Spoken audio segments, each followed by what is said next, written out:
Lucille Ball was America's queen of comedy, the flame-haired powerhouse who built an empire on laughter. But behind the perfectly timed slapstick, the iconic polka dot dresses, and the nationwide phenomenon that was I Love Lucy, lived a woman far more complicated, far more wounded, and far more daring than the public ever realized. For decades, Hollywood's studio machine carefully polished her image into that of the devoted wife, the lovable clown, the all-American redhead who belonged to everyone. But Lucy's real life, her private heartbreaks, her passions, and the battles she fought to survive in a male-dominated industry, was kept firmly behind locked doors. Now, with the publication of private letters, biographiers' recovered notes, and insider accounts that never made it to print, a more complete portrait has started to emerge. It is a story filled with ambition, loneliness, betrayal, and yes, 6 men she was rumored to have loved in ways the studios would have never allowed the world to see. Were these true affairs? Emotional entanglements? Misunderstood friendships? Or simply the price a woman paid for daring to rise in an industry built to keep her under someone's thumb? Today, we look at each of the 6 men whose names appear again and again in the shadowed corners of Lucy's life story. Rumors never confirmed, relationships never publicly acknowledged, and connections that continue to fascinate historians to this day. 1.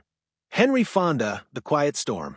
Long before he was Hollywood royalty, Henry Fonda was a theater actor struggling to find his voice.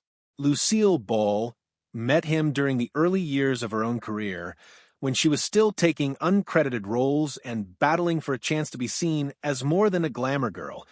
Unlike many men who orbited Lucy during those formative years, Fonda was shy, contemplative, and emotionally contained, a personality nearly opposite to Lucy's expressive warmth. And it was precisely this quiet steadiness that many believe drew Lucy to him.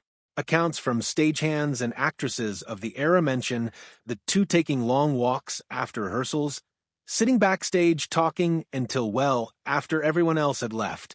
One anonymous friend described it as a peaceful companionship that felt like something more. The rumored bond between them faded once their careers accelerated, but it left an imprint. According to one biographer, Lucy would speak fondly, but vaguely, about an actor from her early days who gave her calm when everything felt loud. Many believe Henry Fonda was that man. Whether it was a romance or a deeply emotional friendship, the connection helped shape Lucy during a period when she often felt alone in Hollywood. 2. Orson Welles, The Dangerous Genius. If Henry Fonda was the quiet storm, Orson Welles was a full-blown hurricane.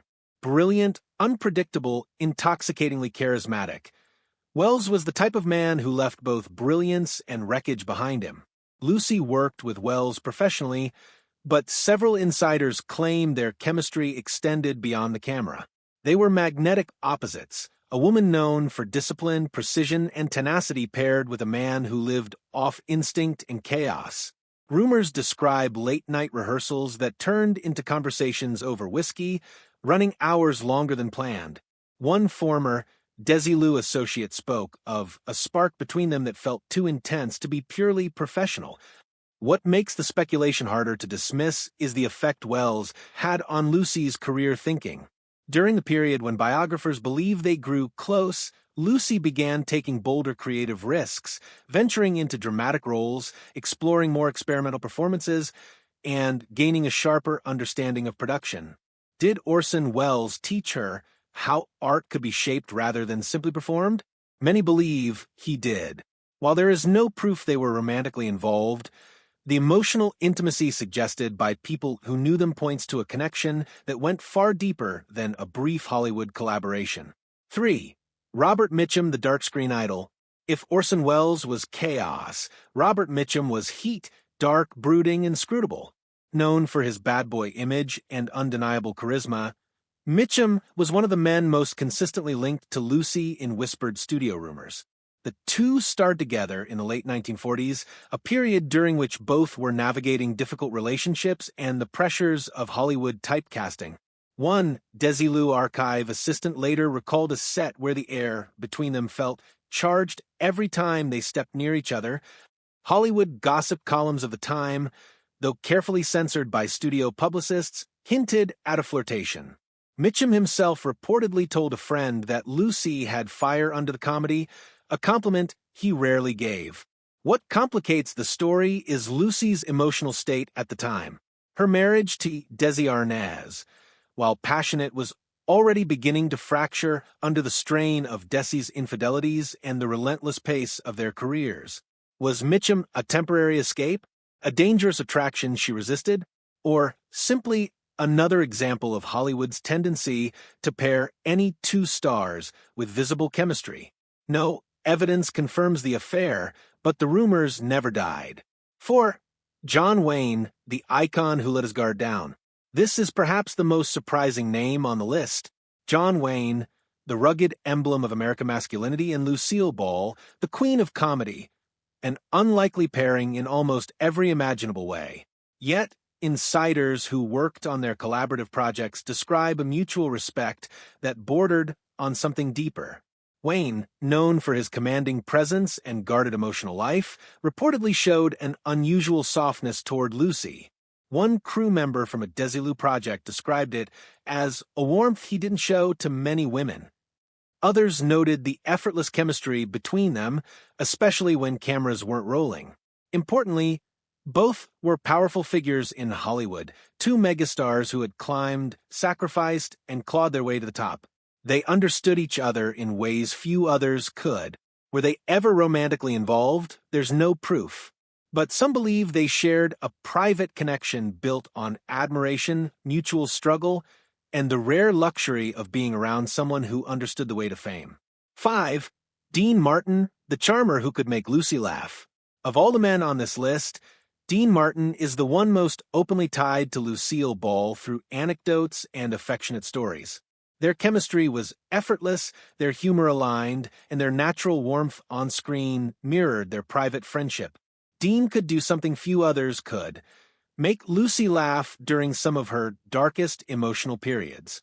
During the unraveling of her marriage to Desi Arnaz, peers recalled Dean dropping by Desilu offices, taking Lucy out for late dinners, or simply spending time with her backstage to keep her spirits buoyed.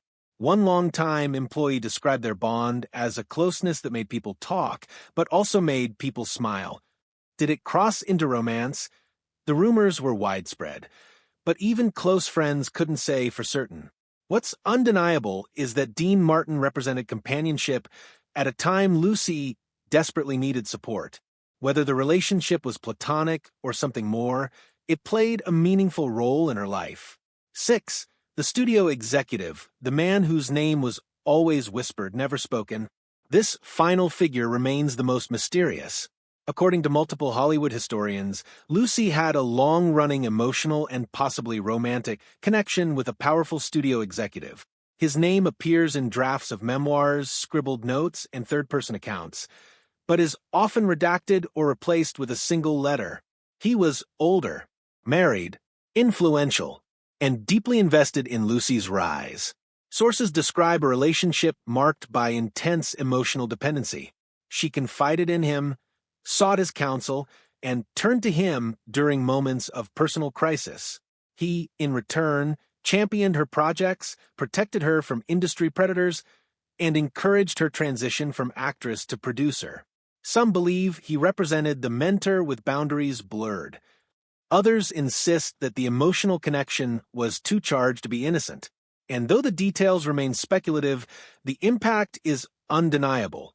This man helped shape Lucy's path to becoming the first female head of a major production studio. So, what does all this mean for Lucille Ball's legacy? When we look at these 6 rumored relationships, a different picture of Lucille Ball emerges, not the caricature Hollywood package for decades, but a woman navigating heartbreak, ambition, desire, isolation, and survival. Lucy was married to a man she loved deeply, but who often hurt her. She faced betrayal, loneliness, and the crushing pressure of public expectation. The alleged affairs, whether real, emotional, or exaggerated by gossip, reflect something more profound: her humanity. These relationships reveal a woman searching for connection, guidance, companionship, and sometimes refuge. A woman seeking comfort in a world that demanded she always be strong, funny, and flawless. Lucy's private life doesn't diminish her legacy. If anything, it deepens it. She built an empire in an industry ruled by men. She became the first female studio head. She revolutionized television production. She turned heartbreak into art and pressure into brilliance. And behind it all was a heart that bruised, healed, broke, and loved, sometimes bravely, sometimes recklessly, but always authentically. In the end, Lucy once said, "The only people who ever really got my heart were the ones who saw the woman beneath all the laughter." Maybe these 6 men glimpsed her. But Lucille Ball, the true woman, remained known only to herself.